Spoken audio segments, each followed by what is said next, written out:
Turn with me to the scriptures, to the book of Psalms, please.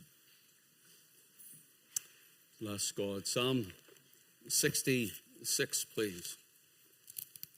Just going to lift a couple of verses out and we'll explain a bit of this psalm.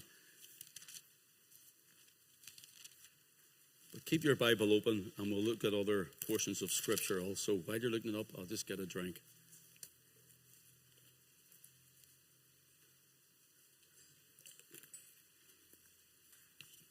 So Psalm 66, and we're going to read verse 5.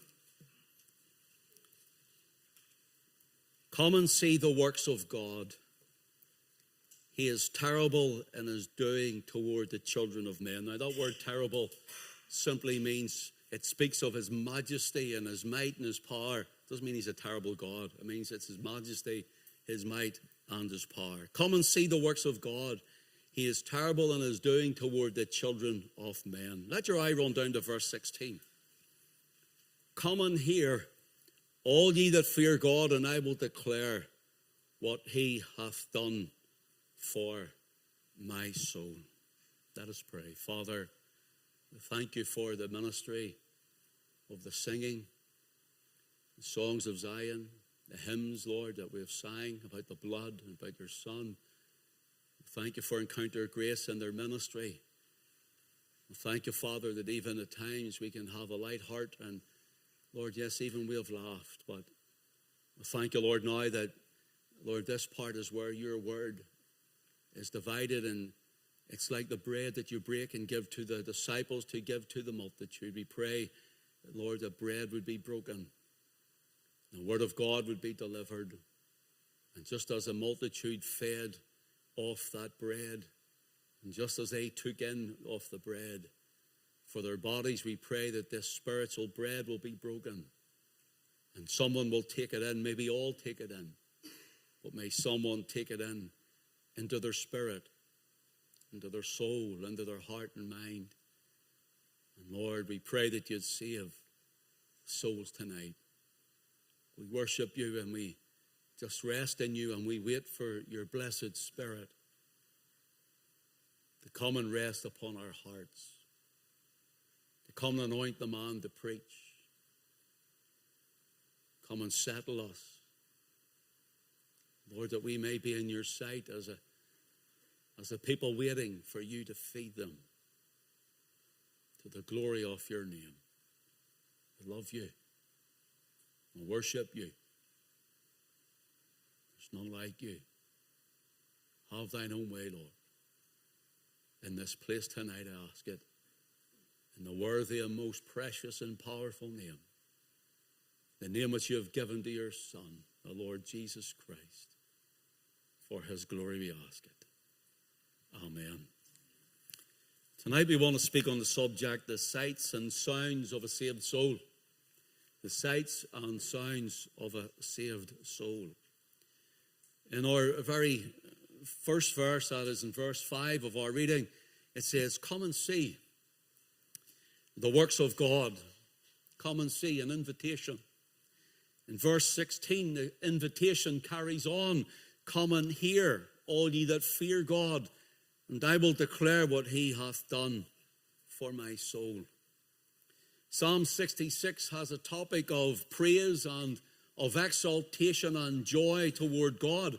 In verse 5 of the psalm it says, make a joyful noise unto God, all ye lands. Sing forth the honor of his name. Make his praise glorious. And so the praise is the topic, if you want. Praise is the topic of Psalm 66. And such praise unto God is worthy, it is right, and it is required.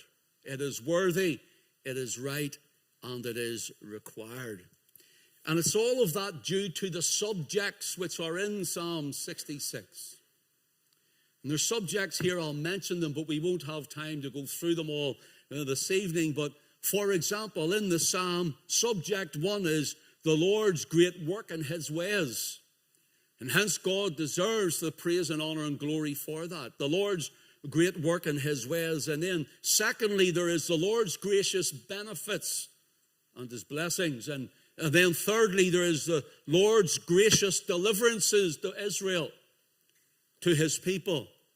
And fourthly, there is the Lord's grand feat of testimony in the heart of David. For example, when we read in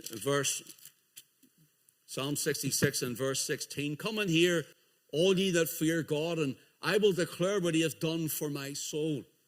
Here the praises at the beginning of the psalm. And all that God has done continues through the psalm. And then after that we have the testimony of a saved soul. We have the sights and the sounds of a saved soul. For example, in verse 17 he says, "I cried unto him with my mouth, and he was extolled with my tongue. If I regard iniquity in my heart, the Lord will not hear me. But verily God hath heard me. He hath attended to the voice of my prayer.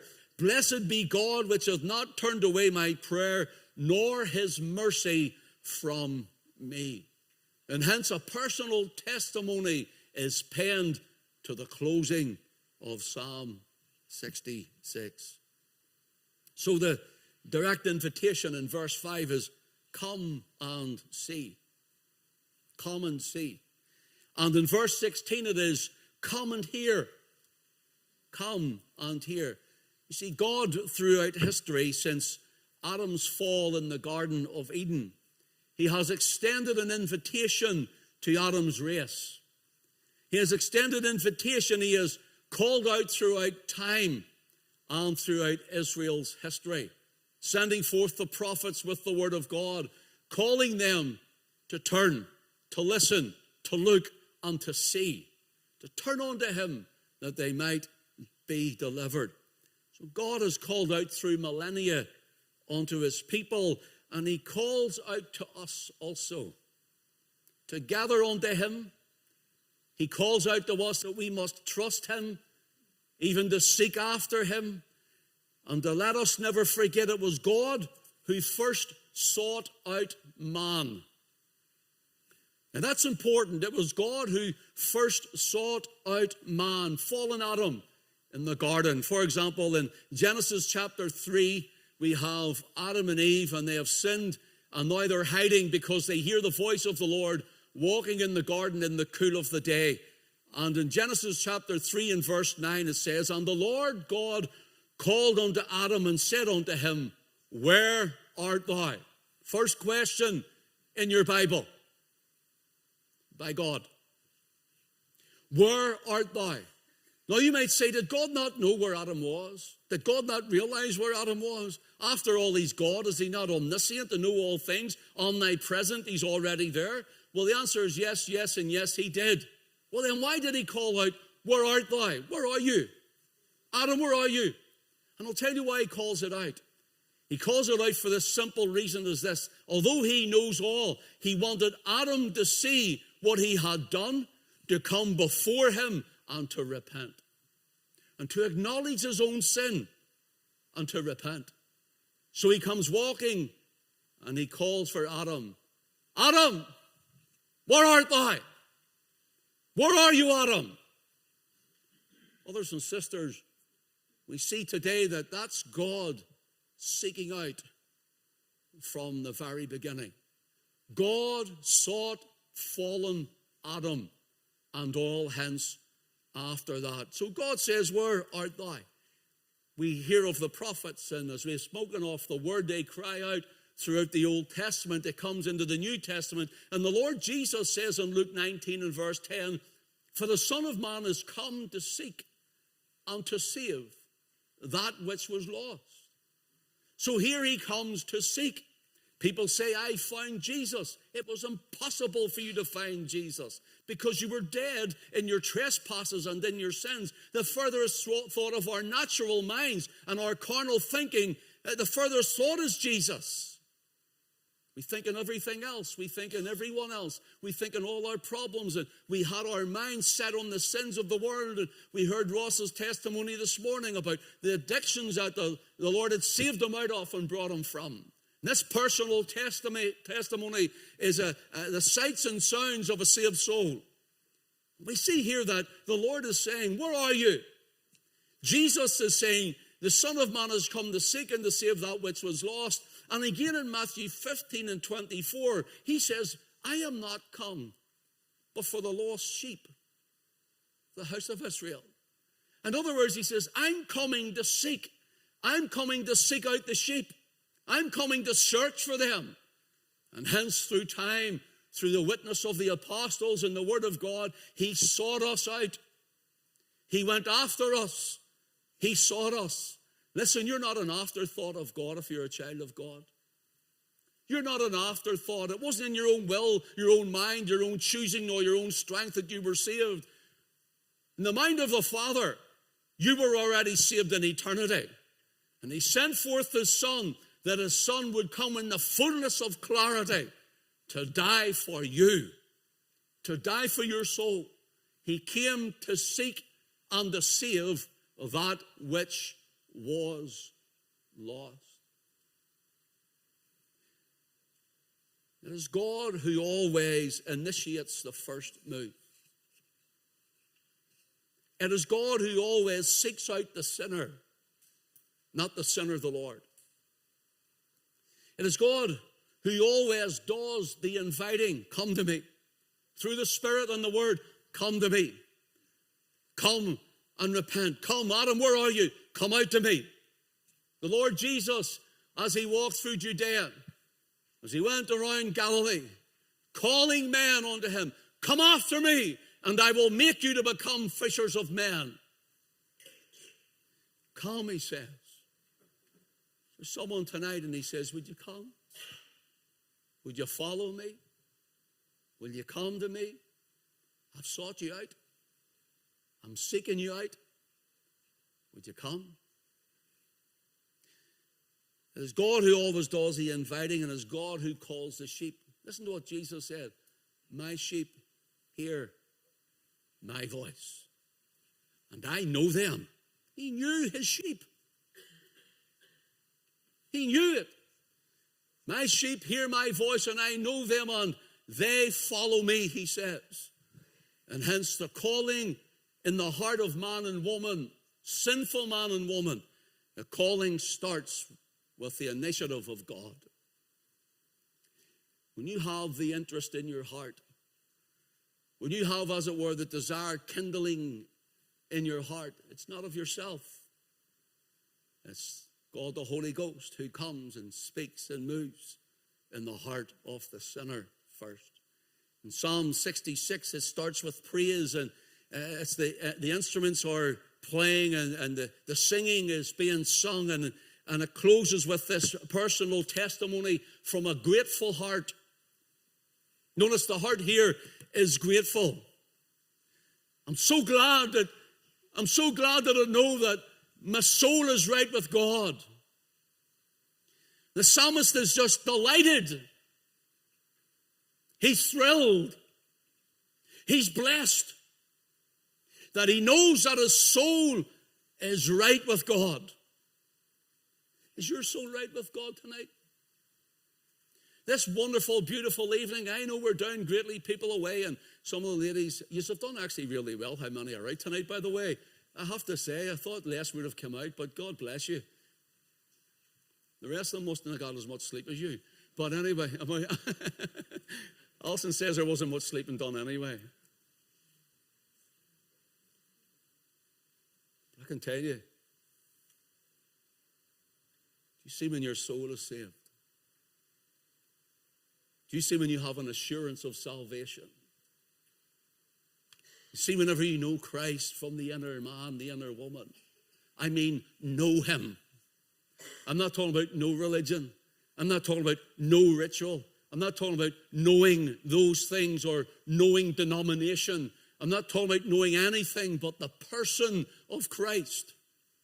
I'm talking about the person of the Son of God, the person of the Savior, the one who died and was buried and rose again the third day, knowing that you know him and that you are saved and secured by him. There's nothing like it. This psalmist is rejoicing, and he's even inviting, come in here. Come and hear, all ye that fear God, and I will declare what he hath done for my soul. I want to tell you what Christ can do for the soul. I want to tell you of the love of Christ for your soul. I want to tell you of the glories of Christ in the soul. I want to tell you about the blood of Christ to wash you free from your sin, and your soul is clean, saved.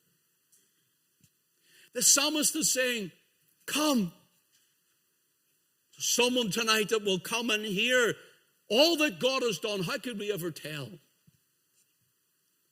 How could we ever tell all that God has done for us?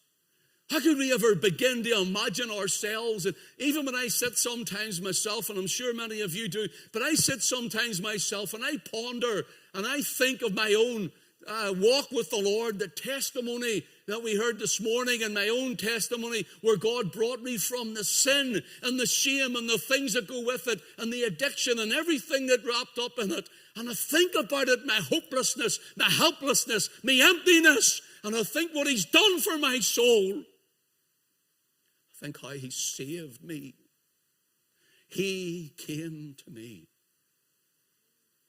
when I couldn't come to where he was. He came to me. My soul. You know, Mary, the mother of our Lord, her Magnificat. I sing it. There's a wee course of it, and I wish we knew it because I'd love to sing it. My soul doth magnify the Lord, and my spirit hath rejoiced in God my Saviour. The course is a little bit different. Who knows the course? Does anybody know the course? It looks like a duet, me and you, Jeff. Alison knows it. She's just pretending.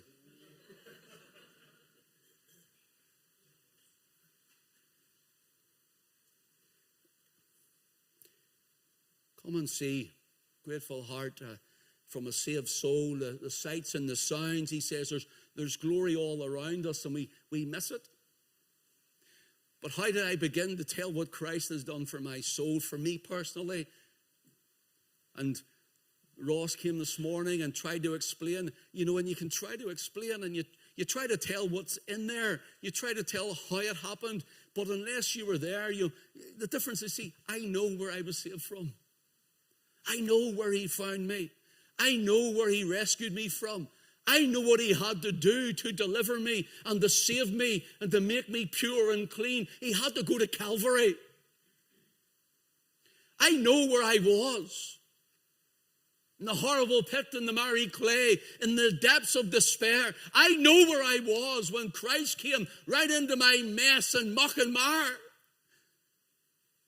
And he laid hold on me. Declared me as his own. And he took me out from the horrible pit, from a miry clay. He set my feet upon a rock. He's established my goings.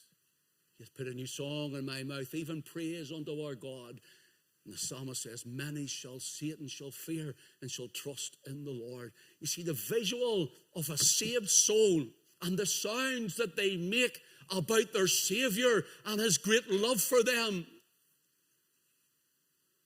it wins people to Christ. It wins people over to Christ. Notice here, the psalmist, as it were, offers his hand. But it's really God offering his hand. And he goes, come and see. Will you come and see? Come and see. And then with that, again he goes, then come and hear. Come and hear about the Christ. Come and hear about the one who's so loving and kind and generous and good. The one who went all the way to carry, as it were, his cross up Golgotha's hill, to be nailed hand and foot, to be whipped and scorned and be beaten and battered and bruised and bloodied. He says, do you want to come and see? Oh, Holy Ghost, will you carry us to see Calvary? Will you take us, Lord, and show us it? would you take our hearts, take our minds, and bring us there, transport us back to the foot of the cross. Transport us back to the foot of the center cross, that we may come and see.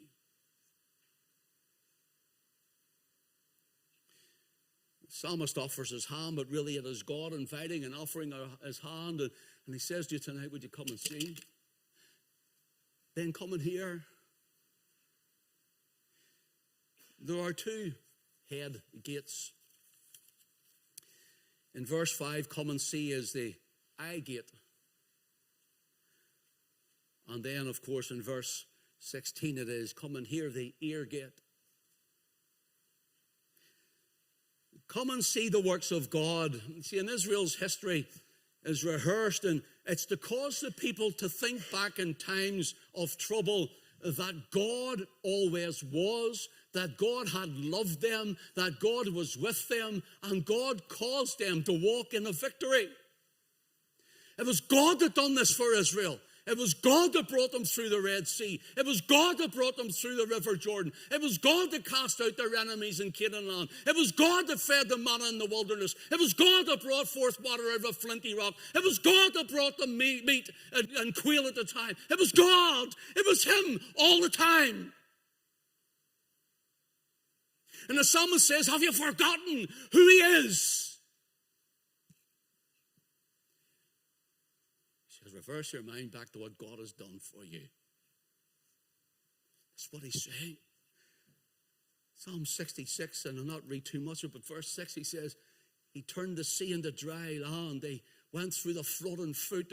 There did we rejoice in him. And then he talks of his omnipotence. He says, he ruleth by his power forever. So this is the God who came from heaven's glory. This is the God who came down in deliverance and power. But this is the one who left and became a baby at Bethlehem. This is the one who walked Galilee and Judea and Samaria.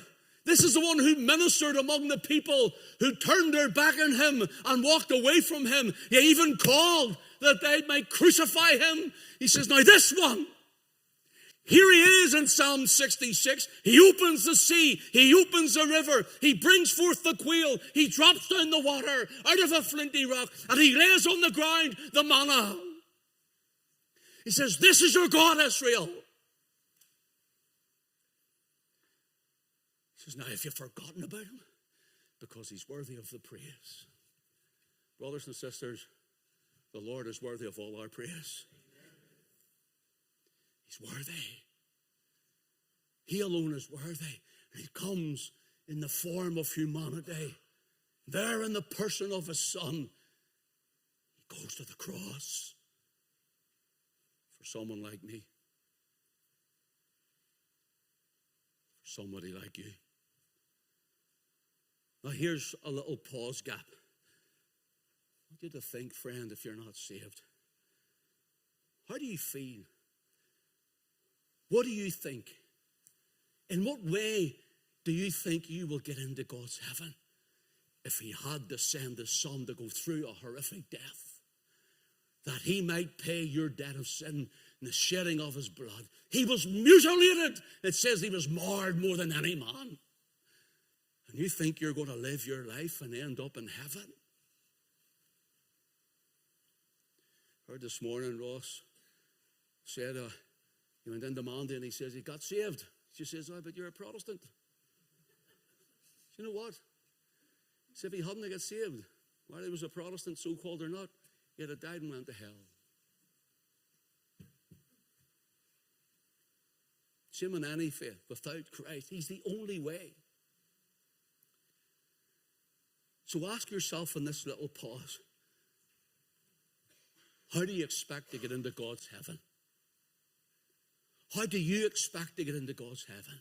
There's nothing you can offer him. Nothing. Because it took him to give his very bosom.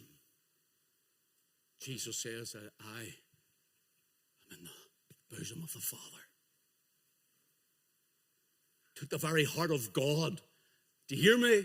You listen? It took the very heart of God. God gave his heart that you might be saved. God gave his heart that you might be redeemed. God gave his heart that you might be forgiven. God gave his own heart in the person of his Son that you might be with him in glory. And people live their lives and think, well, I'm good enough, when the Bible says there's none good. No, not one, not even this man. None good. God gave his own heart to bring you in. What would you offer? What do you think you have to give? What do you think you do that day standing before God, and there is his Son, and he's not going to ask you, well, how many cigarettes did you smoke? He knows what you smoked. How many drinks did you take? He knows how many drinks you took. Did you ever take any drugs? He knows if you ever took any drugs or not. He's not going to ask those things. You ever lied, cheat, and say, he knows it. He knows it. But what he's saying is, come and repent now, because then it's too late. But not they, the unrepentant.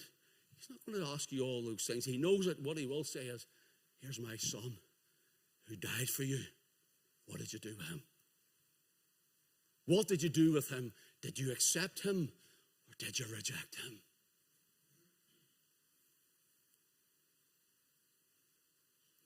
And I mentioned something that I'll never forget, the day the Lord takes me home. The night I got saved, to come in a wretched drunk from being in a court case on a Friday and being arrested on the Friday in the court, to go into drinking dens and sitting in shebeens for 2 days. I'll never forget it. My head was suicide. Couldn't cope anymore. I'm staying a friend because I lost everything that I had. I was homeless. The friend says, you can come up and just let yourself in. I don't remember anything, but I'm finishing it tonight. I'm going to finish it. It's not that I wanted to die. I just hadn't the strength to live anymore. And I remember walking up, and it was a crisp, sunny morning. And I remember it was cool, but it was crisp. And I remember hearing my feet thudding and feeling it going through me. And I thought, I just want to go. I have to do it today. And I woke up on the floor, and I don't know what I'd done this day. I haven't a clue what happened. But I woke up on the floor with 2 Christians over me, laying hands on me, praying. And all I could hear is, he's coming round. He's coming round. They said the veins in my neck, they says we're pumping out. They says they were coming out, thought they were going to blow up.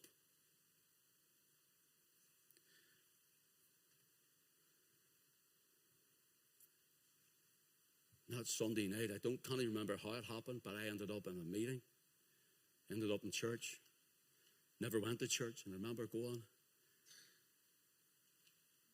I remember after the end of it, Pastor McCollum preached Christ and his cross. Never forget it. These were the words that rung in my head. He says, friend, listen. You could go out those doors tonight without Christ, and you could go out into a lost eternity. Will you go out without Christ?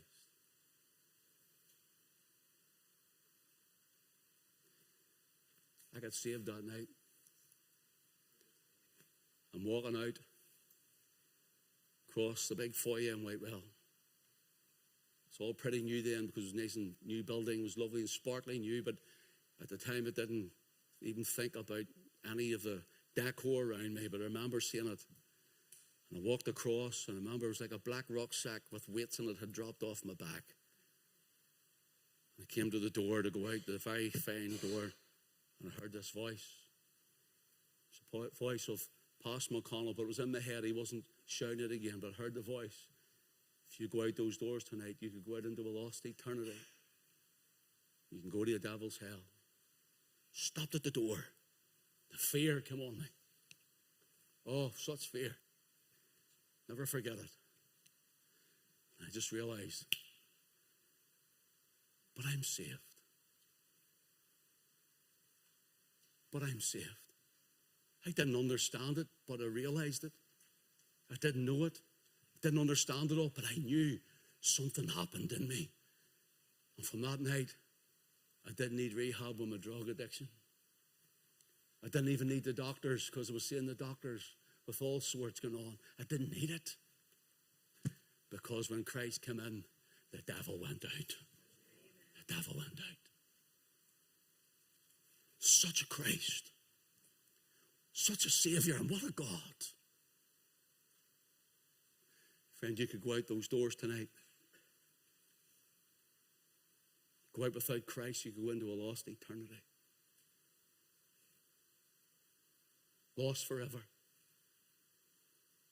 Oh, may God forbid it.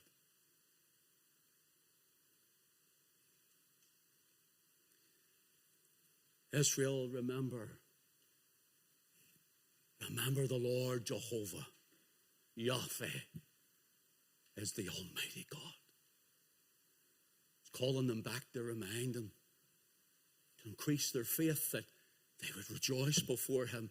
Brothers and sisters, sometimes we need to sit down and think of where God has saved us from. We can never add it all up because we wouldn't know.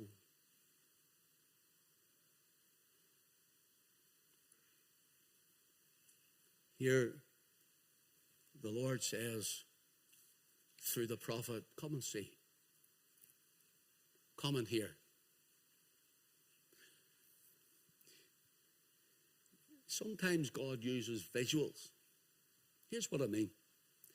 You might ask, would they be able to see with the natural eye still to behold the things of God? Can I see with the natural eye the things to behold the wonderful, glorious things of God? And the answer is yes. In Psalm 8,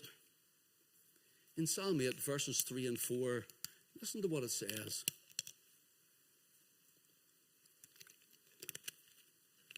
I want you to catch this, because I want this to be your preacher. Do you hear me? I want this to be your preacher. See, when you go home tonight, and generally it's summertime, so it'll be light to 10 o'clock or so, whatever. But see, when it gets dark, I want this to be your preacher. If the Lord spares us until the nights get dark again, I want it to be your preacher. If you wake up in the morning, the sun in the sky, I want it to be your preacher. Not to worship the sun, but to realize that God, who is in control of all things, and who made all things. In Psalm 8 and verses 3 and 4 says, when I consider thy heavens, notice, the works of thy fingers, the moon and the stars which thou hast ordained. What is man? Notice, what is man? When I think of the heavens, what is man that thou art mindful of him, and the Son of Man that thou should visitest him? Why would you seek me out? Why would you come to me at all? God could have left us all on this planet to die and be lost for all eternity, but rather He came for you. He came to visit. What a visitor. What a visitor. It's good to see sometimes our family visiting. Sometimes it's good to see them going as well.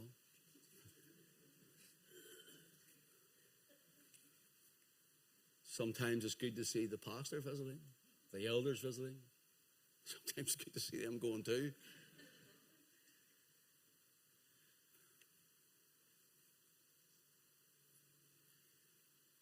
But when God visits you,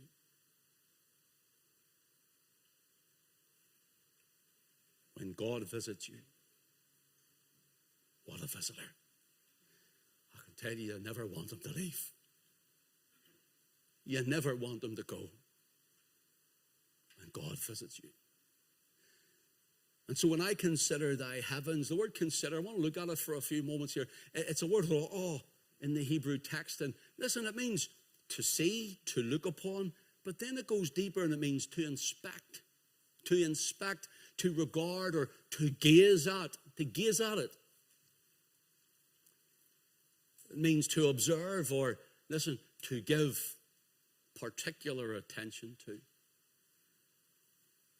And the psalmist is saying, when I consider thy heavens, the works of thy fingers, the moon and the stars which thou hast ordained. Know what he's saying? And he hasn't got a telescope. He's nothing to view it with, only his own two eyes. Possibly He's a shepherd boy out, and there's no light pollution of car lights and street lights and so on. And he has the great expanse of the sky above him, and he looks and he sees the innumerable, uncountable number of stars to him, let alone what we see and know today. And even at that, he can praise God. And he says, when I consider, when I look at, then he says, but I'll look upon it, and then it gives the idea to step in deeper. When I inspect it and gaze upon it, gives the idea that when I observe it and give it particular attention to it, he realizes how big God is. And little tiny planet Earth, and then on little tiny weeny planet Earth, you have little tiny weeny human being. God's outside of it all, greater and bigger. And yet, he comes to visit. And David is praising him. Listen, for example, in Genesis 1 and 4, it says, and God saw the light that it was good. The word saw is the same word for consider. And it means God looked at the light when he says, let there be light. And as he looked at it, he inspected it. And I'm bringing this somewhere here. It means he meticulously looked at the light that he spoke forth, and there was light. He inspected it, he gazed at it, and then he declared it good. I want to tell you something. I'm going to bring you somewhere with this. Do you see whenever God looks at you, he inspects your soul. He inspects your heart. He inspects you, meticulously looking into it to see whether you're good or not. You know why? Because he says there is none good. No, not one. But I'll tell you, see, in Judgment Day, see those who are saved and washed in the blood of the Lamb. And I say this with full reverence to you, Father, so forgive me. I don't mean it any way irreverent, Lord. But he will meticulously look and inspect the heart. And when he meticulously looks and inspects me, you know what? He's going to say, that's good. This one's good, not because I'm good, but because his son was good. And when he meticulously inspects us, he's going to say, no, I see no sin in him, and I see no sin in her. But outside of Christ, he will meticulously look and inspect and see the sin of all. It says in Psalm 14, if you want to turn with me just for a couple of verses quickly. Psalm 14. Verse 1 says, the fool hath said in his heart, there is no God. They are corrupt. They have done abominable works. There is none that doeth good. So here's God meticulously inspecting us and says this. Now notice, the Lord looked down from heaven upon the children of men to see if there were any. Is there any, he says, that understand and seek God? And notice here, God looks down from heaven. Now, I don't want to go too much into this, but the idea here is that God has looked in raw awe. He has inspected to see if there was anybody worthy. Anybody who understands the condition of their heart, the condition of their mind, the condition of their spirit, the condition of their soul. The full depravity of their human nature means they cannot save themselves. Lost, dead before God, and he looks with inspection at it, and he says, dead, dead, dead, dead, dead, dead, dead, dead, to each and every one of us outside of Christ. That's why he sends forth the Lord Jesus. That's why Jesus dies and sends forth the Holy Ghost, comes into our hearts, and he starts to waken you up and quicken you. He invites you to the cross. Come and see. Want to see the wonderful works of God? Will we look at the Red Sea? Will we look at the river Jordan? Will we look at the walls of Jericho falling down? What is it we're waiting for? Do we have to wait and see this thing, that thing, or the other thing? You want to see the wonderful works of God? I'll tell you where you see them. Calvary. Calvary, that he would come and die for a wretch like me. Calvary. The blood is the wonderful work of God. The salvation of men and women's souls. That is the wonderful works of God. People chasing signs and wonders. Listen, I believe in signs and wonders. Don't get me wrong. But people chasing them, it's not about the signs and wonders. It's the Savior I want. It's the Savior we look for. You want to see the wonderful works of God? Then come to Calvary, will you? Oh, Holy Ghost, take us there. Holy Spirit, take us there tonight.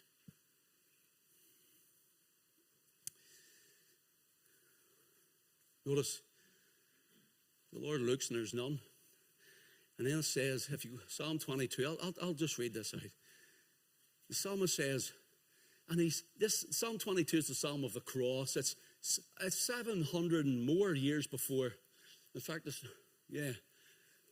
800, maybe more, 900 years before Christ dies. And Psalm 22 is known as the Psalm of the Cross.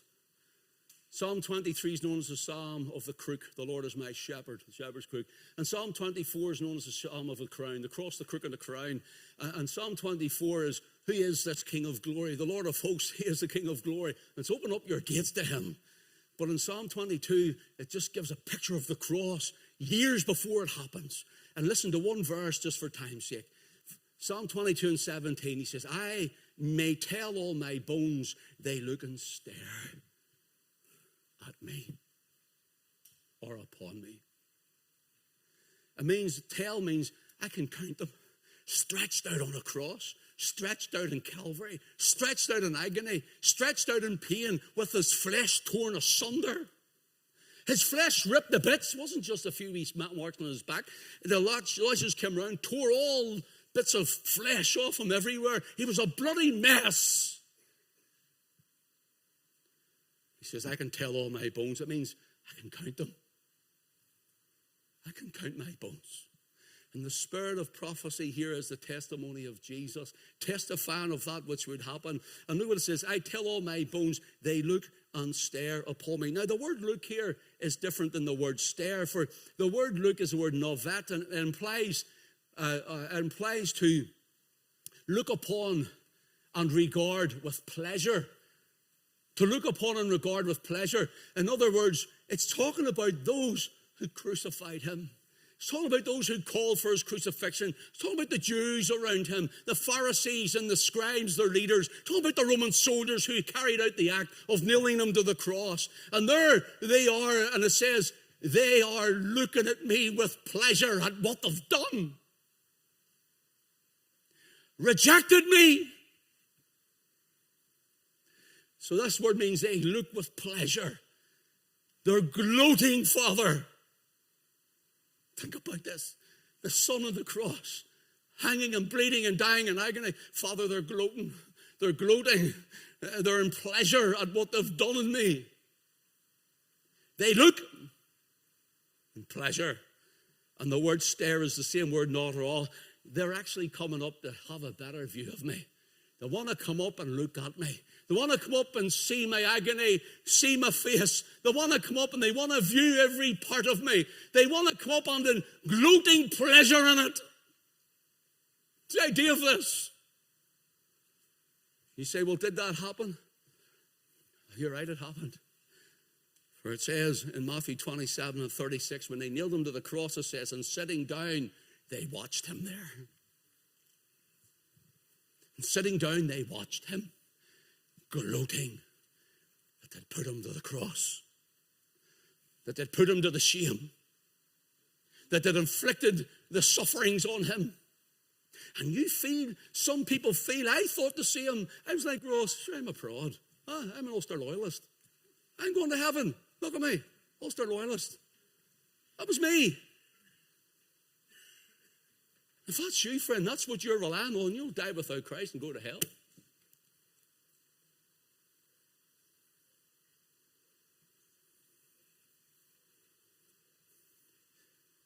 Father, they're gloating. They look at me. Blood. Do you know what? They stare means they come and they gaze at me. They gaze and inspect me. They're inspecting him.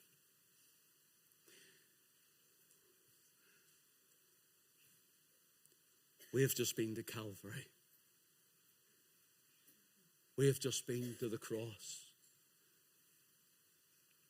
I trust you're not one that's looking and gazing like they did to walk away. Like they did.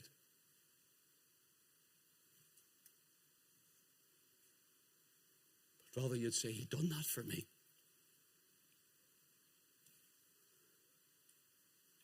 I glory in the cross. I gaze upon him, the crucified Christ. And I gaze upon his cross work.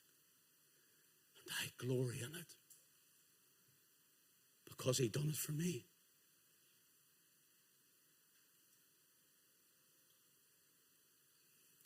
I'll round this up to close it. Too much material. In Psalm 19 it says, the heavens declare the glory of God, and the firmament showeth his handiwork. Day unto day utter his speech, and night unto night showeth knowledge. There is no speech nor language where their voice is not heard. And the word declare here, it means to count or to tally up. It's the exact same word. It's the word sopher, by the way, and it means to count, to tally up. And it's the exact same word for may tell all my bones in Psalm 22 and 17. I can count them. I can tally them up. They're sticking through. It's an emaciated look. Flesh ripped off them. He says, the heavens declare. Counts it up, the numbers of the stars. Here's what else this word means. It means to scratch, to scrape, and to inscribe. Alice and I, when we were, not last week, the week before, away for a few days, we're walking from Port Stewart, or into Port Stewart, and there's a bit of a steps going down around the coast.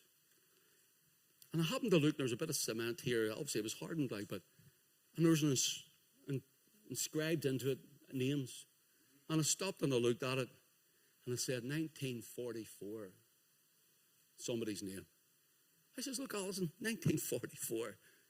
Imagine that being there all that time, from 1944. That's what this word declares me. That's what the word tell means. Sapphire. It gives the idea to inscribe something that it leaves an everlasting impression. They may tell, they count them up, and it's like it's etched out. You etched out my bones, that they may see what I have borne. You spoke out the stars that we may behold. God has done all of this in his majesty and power. It's there, it's etched out. It's like that cement, only it's in grander, greater view.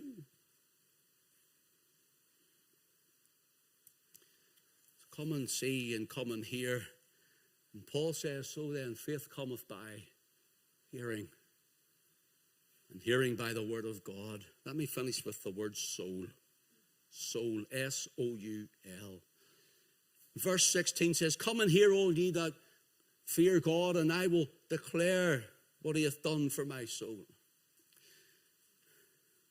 I'm going to etch out for you, he says, the most everlasting impression that you could ever see or read when I try and give my testimony of this. Psalmist says, and again, what Ross meant this morning, when we give our testimony, trying to show people, listen, this is what he's done. This is what Christ does for the soul. And the saved soul will sing and will cheer and will rejoice in him. The word soul is nephesh. It means the seat of appetites, emotions, passions. It means the activity of your mind and your will and your character. And it is the token of life which draws in breath.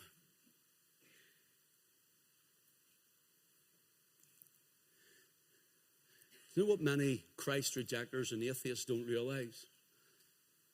That even though their breath is in their nostrils and lent to them by God, and even though they blaspheme him, curse and swear and hate him in their mind and their heart and speak all manner of evil about him, do you not realize that every breath they have, they're actually praising him and calling out his name, and they don't know it? I want to show you. The sound of the Hebrew vowel, and it's Yahweh. Yahweh, Yahweh. Now listen to the breath. And you think of the doctors, and this is true. This is the way it is expressed into the Hebrew text. You ready?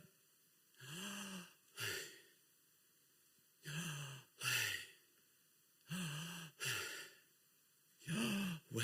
It's the way the breath is. It means breath. Yahweh. And every single Christ rejecter realizes it's not that God has allowed them breath for that moment. Yahweh. And their breath is even calling out. It's a sound of the soul, of the breath of God in it. And they're saying, we don't want you. We don't believe in you. He says, well, you're calling me with every breath you take.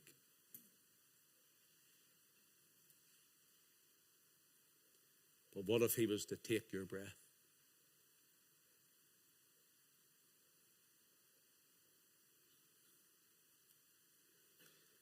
The real you, the passions, the emotions, the will, the character is your soul. And the psalmist says, come and hear all ye that fear God, and I will declare what he hath done for the real me. You know the you that nobody really knows about? You know the real you that you only understand? You know the real you when you're feeling that low and down, that you try to express it like a testimony. You try to tell it, but you tell a bit of it, but you can't get it out. You can't express it and put it into words. That's the soul, the real you. That's the you. It's that Christ came to save. Because there's going to be a day when that soul will be in terrible, terrible trouble. The real you, if it knows not Christ. Jesus says, what shall it profit a man if he should gain the whole world and lose his own soul? The word there in the Greek text is the word psyche, which is the exact same as nefesh in the Hebrew, exact same. What shall it profit a man or a woman if he should gain the whole world and lose his own soul? Listen, or what shall a man or a woman give in exchange for their soul? What would you give that your soul would not be lost forever? What would you give? You know what? There's nothing you can give. It took this one come from heaven down to earth to live a life you couldn't live and I couldn't live, to keep a law that we couldn't keep, and to die a death we should have died.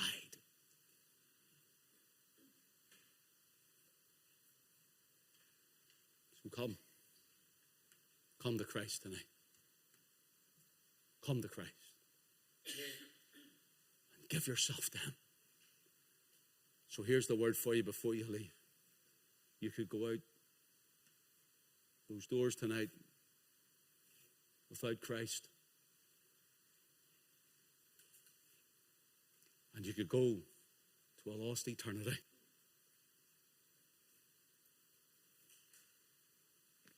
Or you can come to Christ and be saved for all eternity. Count your grace, would you please come up? Sing your final piece, please. God bless you tonight.